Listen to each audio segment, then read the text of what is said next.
So this is the beautiful conversation that is taking place for take two. This is the second time we're doing this today. And I'm so incredibly grateful to Jacky for being flexible because the universe, again, is trying to send some sort of signal to me, and it's doing it through tech, and it's doing a really good job and stopping me like anywhere in my tracks, doing anything on video or audio. And I've tried on every device, and it's doing its best. But universe, please, can you work with us? Because we had a beautiful conversation that right now is just within the two of us, and we didn't get to share this, although I do have some notes. But thank you so much for jumping on again. No Jacky. problem. And Jacky is an amazing human, but also she's an amazing poet. She does something that I haven't seen anyone do, and then she writes a poem every day that she shares. For the most part, I'm one of those people who is not very comfortable with poetry. Because I have a poem called Poetry Makes Me Puke, so I'm totally with you on that one. Like, it's so frightening, isn't it? Poetry is so frightening. it's frightening, and also maybe that comes from a different place. I feel that I'm not sophisticated enough, to like, who am I to like poetry? So your poems are one of the things in the past few weeks that light me up and keep me going. So I'm just That's so lovely. grateful to you for this. But also, where I started, she's one of those human beings who just radiates amazing energy. And I know it's probably not always positive because we're all human, but your energy is just amazing. It's terrific. I'm so again grateful that you're joining me again. And I was hoping you could share a couple of poems with us today. We're doing this as a part of the challenge that is finishing today, and that's the Reclaim Challenge. And today we're paving our path forward. During this challenge, we focused on a number of different things. And essentially, Reclaim is about reclaiming your year, but being a little more mindful and a little more intentional about where we are in our body and our mind and our soul and our attitudes and our rhythm and our energy. I just wanted to hear your beautiful poems and maybe be able to share them with other people out there who absolutely need to hear them and hear them in your voice and your energy. So, would you mind sharing a poem with us? Not at all. It's so funny when you're talking because I'm thinking, oh, I should share that one, or oh, but I'm going to share one which I think kind of documents for me the experience of when we're trying to reclaim and when we're trying to grow and when we're trying to change. So let me find it. Here we go.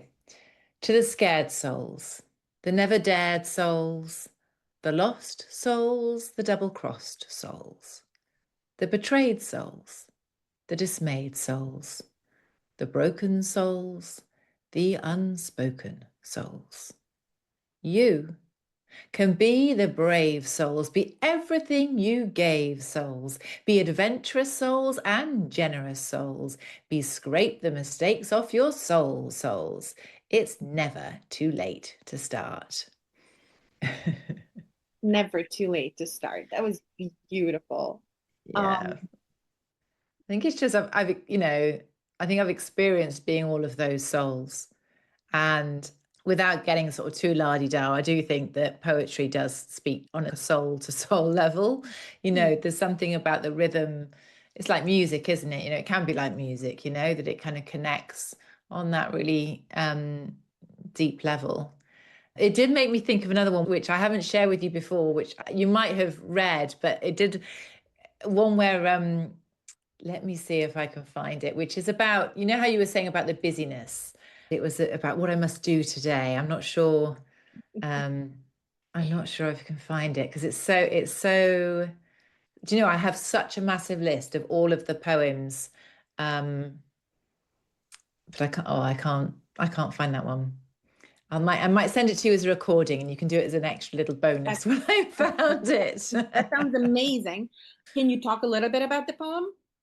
Yeah, so one of the key things for me is making sure that I play. It's always about playing with words, and I think it's about anyone I think that's a poet or really an artist is all about sort of the noticing. And so sort of playing and noticing. And I run a poetry group just at my local library on Mondays. And we had this, I give them prompts each time we meet. And this poem was really about it was a list poem. So you can make poems about anything. Like a list poem is literally like just a list. Do you know what I mean? And then you just put the word poem after it, and then it's a list poem. But I did it about all of these things that I needed to do today. And it was things like, I needed to knit my eyebrows together, and I needed to catch the wind. And it was all these like totally ridiculous things that obviously are nonsense. But isn't that what it's like when we get into that busy spiral and we sort of magnetize all of these extra to do things? It's suddenly the time we decide we're going to like demoth our duvet or something, like things that are just not needed. But when we're in that frenzy, we can do. So yeah, a lot of my poetry is quietly sort of, making fun of myself as well, I think. And that's one of those. That's great. It's making fun of yourself, making light of yourself. I think it's lovely. Yeah. There was a poem that you wrote about puddles. Yeah, don't jump in the puddles. I loved it so much. It's the silliness that you kind of forget. Do you want me to share it? I've got it. Do you want me to share it? Like, I never need to be asked. I'm like, do you want me to share the poem? Okay, so yeah, it's called Don't Jump in the Puddles. Don't jump in the puddles. Why skip in the rain? Don't stare in the distance. Must I tell you again? Must you shove in your food with such vulgar haste? It goes down so quickly, how can you taste? Don't leave your coat when you go outside. When I call you to come, why must you hide? Must you poke that snail into its shell? No, it's not funny when you make that smell. Why must you be such a troublesome boy? 'Cause, Mum, he chuckles, I choose joy. I just so sweet. I love it so much. You can just imagine him sort of plonking around, and you can absolutely imagine it. It resonates with me so much because we as adults, and I was having a conversation with someone just the other day. They're like, I'm not going to do that. Why not? Because I'm an adult. But I'm an adult. I'm still a kid. I think at a certain point we tell ourselves that no. Let's get real. Let's forget about but jumping in the imagine puddle. Imagine if we reframe things, right? I mean, I think I wrote that after I heard a mum say to a kid, "No, don't jump in the puddles. You've got your shoes on," and just thinking about the reframe of if we said to our children, "Oh, you need your wellies on in order to jump in the puddles," right? You need, and just thinking about it from that perspective of if that's what you want to do, what do you need to have in order to be able to do that, or in order to be able to handle it? It's one of the key things I always say to my kids when they're struggling with something. I say, what do you need to handle that? Not, I try not to take over. Making me sound like I'm really perfect. I'm not, like, but that's what I aspire to. Is like, okay, what do you need to handle that, and how can I help you get that? Yeah. That. In our previous conversation, I asked you to give one piece of advice in terms of moving forward. If there was one thing, or if there's something that they could change, and you mentioned for yourself, it was boundaries. So boundaries, something that could be very difficult, but something that could move you forward. It moved you forward. Can you speak on this just a little bit? Yeah, absolutely. Like, I came from a completely boundaryless place. And I think there's a couple of things, like, and certainly I know working with clients, because I'm a therapist as well, and often people try and change something and they get a really bad reaction from people around them. And then they're like, they kind of go retreat, like, this was too hard, or I really shouldn't have done it because it's made them mad. And the key point is them being mad shows you that boundary was needed. Because if you wanted to just do something or not do something and everyone was okay with it, you wouldn't need the boundary. So rather than seeing it as proof of, oh, I've made the wrong decision here, it's actually an indicator that you're probably doing something that's needed, and in the right direction.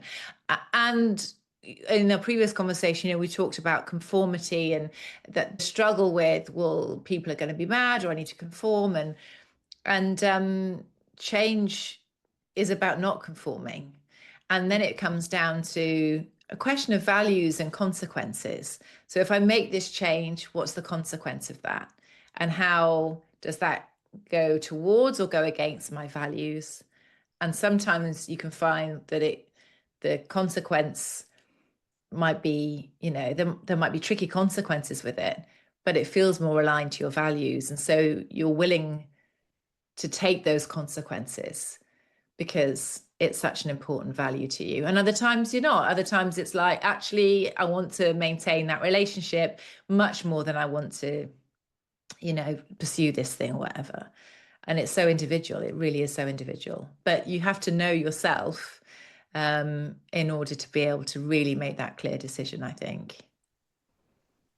That's wonderful. And about knowing yourself, you shared that it took you a little while because you tried to conform before growing up, and now you feel very much yourself. Yeah. Where do people start? And if there's a poem that you'd like to share along those lines, but also a little bit about your journey, if you don't mind. Yeah, there is one actually that I'll see if I can find it in a minute. You know, what's that saying? Necessity is the mother of invention. Like for me, if there was a need to change, there were different things that happened in my life. It was too painful to stay the same. And it was very lonely. You know, I don't think people talk about that very much. It's really helpful if you can find a good community of other change makers, if you like. And for me, I had to turn to poetry at times to help me wrangle through conversations that I wanted to have that I couldn't have, or express parts of me that didn't feel safe to express elsewhere. And I think you're saying, like, where do you begin to move? Like, I'm not saying like don't conform for not conforming's sake. Like, if you're happy conforming, then conform. But I think, you know, I think for me, it was really about knowing myself, and what that meant was, and I know this is part of what you've done this week, of that really slowing down to be present, to understand my physical responses. Like, physiologically, my body was always telling me, but I was so adept at ignoring my gut. And that was a slow process, because then I would start saying no 3 days after I needed to say no. But now I was starting to notice that I needed to say no. And then it was, you know, trying to do that in real time, and it really was a struggle, you know, like shaking through speaking my truth. It really wasn't a glamorous journey at all. But I think the poetry, actually, because of that noticing, because of the way that it encourages you to pay attention, meant that I couldn't hide from myself. And I really found myself through writing and through expressing myself in poetry. And honestly, it was so, I mean, it sounds a bit bonkers. I will go for walks in the woods and say my poems to myself. It's like singing to yourself, I guess. But it's like, and I remember there's a poet called Lem Sissay, and he says his poems are his friends. And I think that's so true. Like, sometimes there's been poems that I've written that have been my companions. And it doesn't, you know, that's what worked for me. It doesn't just have to be poems. It could work with other things. But I think it's what can accompany you as you're trying things out, you know, and the grace to make mistakes and forgive yourself. And that's hard, isn't it? Like, forgiving yourself is a hard thing to do, but it's necessary. So you might as well just get on with it. Wow. Yeah. Thank you. Would you like to share a poem with us? Yeah, it starts with not, and all of my poems are normally in alpha. Oh yeah, here we go. Maybe once you unraveled a little bit for us, maybe something else resonated with you, a different poem. And I really loved what you said about you walking in the woods and speaking yourself and your poem. That's lovely. Because they're rhythmical and things, you know, and it's like, yeah, and there's certain ones, like, I've got, you know, there's certain like certain lines came to me. Like there's a few, like "You met me in the desert" was one that I literally downloaded. So I heard the line "You met me in the desert," and then you know, "A bleak, confusing land, a barren wilderness of forever shifting sand." Like, and that just kind of came out. So I like that because, you know, "You met me in the desert." Like it's got kind of quite a rhythmical thing to it. And then there was another poem that I wrote, which is "I love my legs, I love my thighs. It's not their shape, it's not their size."